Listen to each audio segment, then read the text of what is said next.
I am attempting to beat Kingdom Rush Origins only using barracks. I'm attempting to beat Kingdom Rush Vengeance only using barracks. Today we're gonna 100% Populary 2 when burgers attack, a Pokemon game where you play as a Farfetch'd. No catching Pokemons, no gyms, no trainers, just plain old talking Pokemon who live in houses. Today we're gonna 100% Populary 3 when Sundays attack. Can you beat Kingdom Rush Alliance only using barracks? I attempted a Pokemon Uranium Nuzlocke and it was harsh. Can you beat Pokemon Heart Gold without any new moves?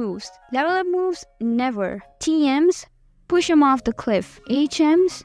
Trash. Can you beat Kingdom Rush Alliance only using artillery?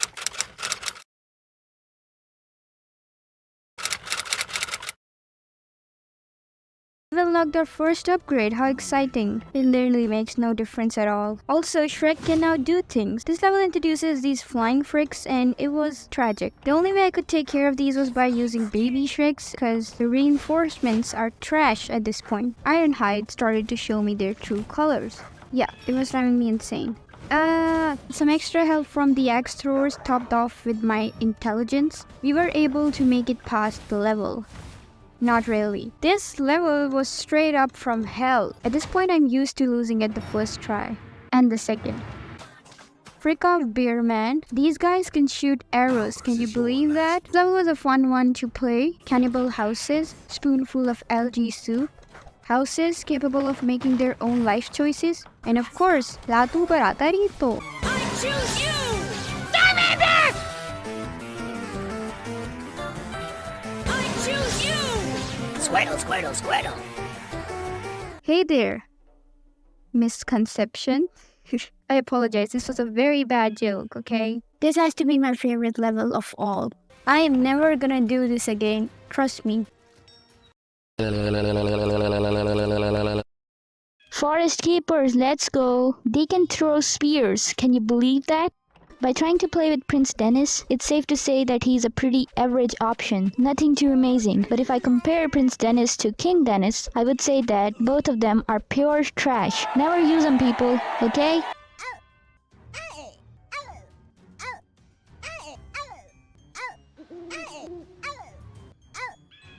And we have unlocked our first hero, Villain Shell Electron Peer Repulsion. Or just Vesper, I guess. And secondly, we got Flying Frigs. And cherry on top, I have no one other than Vesper who can damage these flying enemies. And I'll be very honest here, Vesper sucks at killing them. It's probably because he's at a very low level, but still, come on my guy, at least kill some of them. Damn it, why are there so many? My god. Okay, we got arrows. Stop teleporting. After some slight miscalculations, we emerge victorious. I am losing my mind. The trauma this level has given me is unexplainable in words. We can use 2 artillery towers throughout this playthrough. The Tri-Cannon and the Dwarven Flame Spitter. Seriously, who suggested this thing? And I will be very honest with you, this level makes me hit Vesper in the face with a chair. This level also has flying enemies, but hey, we now have reinforcements who can shoot arrows. This level made me rethink the idea of beating Alliance with artillery. Why don't you die? Although this level became a lot more painful after the 10th wave, but still, we emerged victorious. I can do this all day. The thing I found super useful was to take down the Vile Spawner by using Vesper as soon as it shows up. Cause otherwise, it will spawn 100 lesser eyes, which can easily make me lose my mind. Not that I've already lost it by doing these challenges. So yeah, so let me make this very clear, artillery cannot damage this guy. So we practically have to beat this guy without towers. Fantastic. Now for our starter choice. I chose Totodile. Why, you may ask? Because the last time I played Soul Silver 10 years back, I used Cyndaquil. So for this video, it was between Totodile and Totodile. So I picked Totodile. Route 35, I caught a Ditto as a sacrificial Pokemon in battle because you just can't go wrong with Transform. Bob. Next I bought an Uguay and very conveniently he was male, which meant that he is in love. After some crying, she handed us the plain badge. I bought in Mampy as a sacrifice so I can heal Nevlin. And one thing I didn't realize here was that Morty's Gengar was almost out of moves. The only moves he had left was Hypnosis and a few Shadow Balls. And extremely conveniently, Shadow Ball has no effect on Eevee, which meant that the only possible thing Gengar can do is repeatedly put Mampy to sleep. In other words, it cannot kill a level 5 Eevee. So I flew to Goldenrod and joined Team Rocket. All hail Giovanni. Well, I would have joined Team Rocket if Goop was not so nosy. WTF Goop? For some reason, I never saw its moveset when I caught it. And surprisingly, it has 2 dragon-type moves. What are the odds? And Bite. I'm gonna be very honest, playing with these moves has made me realize how superior of a move Bite actually is. Now, it was time for the champion matchup. You have to go against Lance the Dragon Mother. And immediately I realized that I am underleveled. Very underleveled. Look at that Gyarados. And then look at Oogway. Yeah, he's small.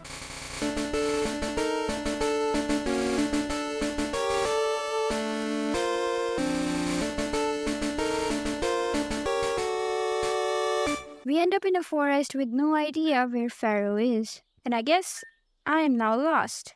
Pharaoh, you son of a bush. If I see you again, I will eat your leek. I promise. Stumble upon a Rockruff who is being bullied by a Phantom and a Trubbish. We help the Rockruff in a battle against them, and a thing I found very ironic here is that the Rockruff takes out both of them by himself, though technically we are the ones who are helping him. We help the doggy, and turns out he was fighting for a rock. Now, they're minerals! Jesus, Marie! Since she hits the weather trio, we hit the weather trio. We ask her to join our party because we have the same agenda. Bree the Brixen has joined our party. This place also has a nice diner, so after munching on some slowpoke tail burgers, we meet a new guy named Carl. He tells us how he lost his girlfriend on Mount Alto during the storm, so he needs to go and look for her. Even though it's been days since the storm, he never went back for his girlfriend. You are a good guy, Carl. Why is everyone eager to fight me? I am just a harmless Farfetch who is desperately looking forward to go to his home and play video games. Sheesh.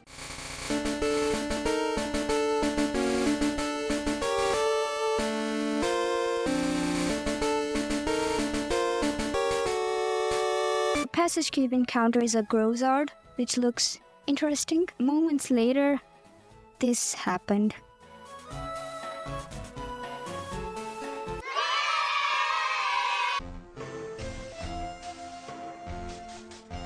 Are you shitting me right now? He had a rather short life, don't you think? The next route we fought some trainers where this guy had a Gerbolta, which to be honest looks like Sonic and Sanchu had a child. 3, 2, 1. Oh my god. Oh crap. Oh crap. What the hell is that? Terralord? Get in the ball, Terralord. I don't care if you're a Terralord. Get in the ball. I'ma name you Gwanda. Outside the gym, our ranger informs us that a guy named Terry is waiting for us. Wait, who's Terry? Is this like a second rival or some evil dude?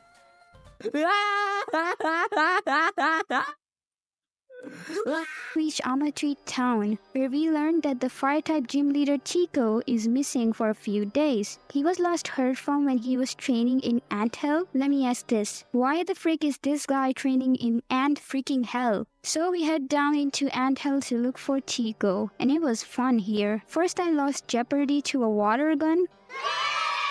What is wrong with me? We then proceed to jump through several holes, fight possessed trainers. I live to serve the Great Mother. And finally, we found Tico. Holy moly! I free Tico, but just as we are about to make an escape, the Great Mother awakes. The Psychomator, the Bug's Queen. She's always hungry. And angry. We try to stuff her in the Pokeball, but you can't catch it. I'm kinda disappointed, to be honest. Moving on, afterwards I challenged the gym leader, who isn't really the gym leader, but is pretending to be the gym leader. He pushes us down into the basement, and that's the real gym leader. I said a lot of gym leader. Give me water. I was finally able to use this after 30 hours into the game. Glad they kidnapped me. Such a relief. Made some adjustments to the team because we are about to enter some serious weather conditions. We did our encounter and it is a Puffluff. Okay, I take it. After messing up on ice puzzles for a bazillion times, we finally made it to Snowbank Town. Why am I having this feeling that this is the end of the Nuzlocke? No. Happy thoughts, Big Crystal. Happy thoughts.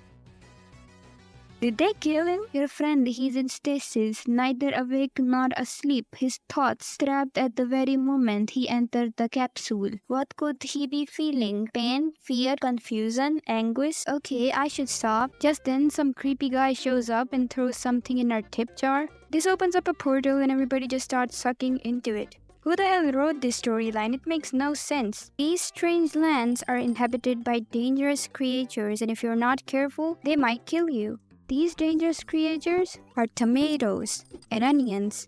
Well, these are sorta dangerous, not gonna lie. Shout out to my eyes every time I cook dinner. Alright, we have Big Polly. So he comes with a special ability which is to ground pound. He uses his butt to break things, and he can also use this as a murdering weapon. Now, every character in this game that can glide is pretty much broken. Like imagine having someone who just flies over platforms and traps in a platforming game. She's pretty patriotic and carries a Roman candle. It's a bit weak, but hey, who am I to complain? Let's just let Boomer do her booming.